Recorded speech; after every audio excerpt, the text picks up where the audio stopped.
Hello साथीहरू, अहिले चाहिँ ठ्याक्कै भन्नुपर्दा 6 बजिसकेको छ अनि 6 बजिसकेपछि चाहिँ यहाँनिर यस्तो राम्रो राम्रो खालको रातिको 6 बजीसम्म यस्तो धेरै काम गर्ने, यति धेरै मेहनत गर्ने मान्छेको भन्नुहुन्छ भने म तपाईँलाई देखाउने नै छु।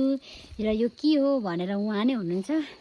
अनि उहाँले चाहिँ यो के भन्छ ढोक्रोमा चाहिँ मजाले माटो भरे माटो मल काचाककुचुक मिलाएर अनि पानीले भिजाएर रोप्दै हुनुहुन्छ नि त। अनि अब यहाँ बिरुवा चाहिँ कस्तो राम्रो राम्रो खोर्सानीको बिरुवाहरू छ क्या। अब यहाँ चाहिँ ठ्याक्कैसँगले कतिवटा छ भन्नुहुन्छ भने अब यहाँ जम्मा चाहिँ टोटल 6वटा छ। 1 2 3 4 5 6वटा छ होइन साथीहरू।